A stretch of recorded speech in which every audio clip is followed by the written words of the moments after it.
കാവൂർ കച്ചേരിക്കുന്ന് ഭാഗത്താണ് ഇവിടെ വെള്ളം കയറിയിരിക്കുന്നത്. 4ഓളം വീടുകളിൽ ഇപ്പോൾ നിലവിൽ വെള്ളം കയറിയിട്ടുണ്ട്. ഇവിടെ സ്ഥിരമായി ഇതുപോലെ മഴക്കാലമാകുമ്പോൾ ആദ്യ മഴയ്ക്ക് തന്നെ ഇവിടെ വെള്ളം കയറുമെന്നാണ് ഇപ്പോൾ ഇവിടെയുള്ള പ്രദേശവാസികൾ നമ്മളുടെ അടുത്ത് പറഞ്ഞത്.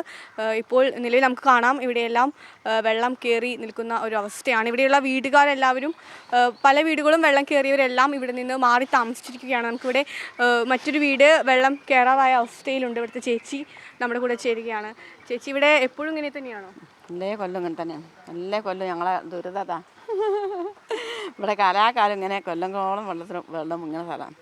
ചേച്ചിയുടെ വീട്ടിൽ കയറാറുണ്ടോ? വെള്ളം കയറുന്നുണ്ട്. ഇപ്പോൾ ഇവിടെ ഇങ്ങനെ നിൽക്കും. ഇന്നലെ എപ്പോഴായിരുന്നു അപ്പോൾ വെള്ളം കയറി? ഇന്ന് രാവിലെ അധികം അങ്ങോട്ട് ഇത്ര കയറിയത്, അതിലൊന്നും ഇല്ലായിരുന്നു. ആ ചേട്ടാ, ഇവിടെ സ്ഥിരമായിട്ട് ഇതുപോലെ വെള്ളം കയറാറുണ്ടോ? ഇവിടെ എല്ലാ വർഷവും ആദ്യമായിട്ട് ഫസ്റ്റ് മഴയ്ക്ക് തന്നെ വെള്ളം കയറും. ഇവിടെ ഈ 3 വീട് ബസ്സിൽ കയറുന്ന വീടാണ്.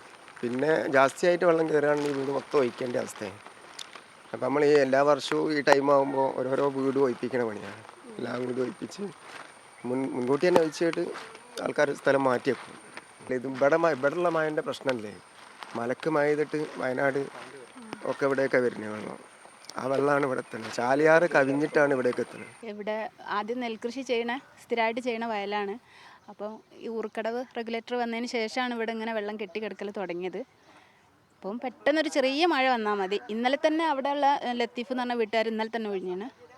ആദ്യം അങ്ങനെ കയറുന്നതുകൊണ്ട് അറിയാം, പക്ഷേ ഇത്ര പെട്ടെന്നാവുമെന്ന് വിചാരിച്ചില്ല. ഇപ്പം എന്തെങ്കിലും പരിഹാരം എന്തെങ്കിലും കണ്ടിട്ടുണ്ടോ? അവിടെ സാംസ്കാരിക നിലയത്തിൽ ഓൾറെഡി എല്ലാ പ്രാവശ്യവും ഞങ്ങൾ അവിടെ സജ്ജീകരിച്ച് വെക്കലാണ്. ഇവരൊക്കെ ഇവരെ റിലേറ്റീവ്സിൻ്റെ വീട്ടിലാണ് പോയത്. പക്ഷേ ഇനി എന്താവശ്യം ഉണ്ടെങ്കിൽ അവിടെ സജ്ജീകരിച്ച് വെച്ചതാണ്. തുടർച്ചയായ മഴ മൂലം പലയിടത്തും വെള്ളക്കെട്ട് രൂപപ്പെട്ടിരിക്കുകയാണ്. ക്യാമറ പേഴ്സൺ നിഖിൽ കോട്ടൂളിക്കൊപ്പം ഡെൽന ലാസ്, മീഡിയ 1.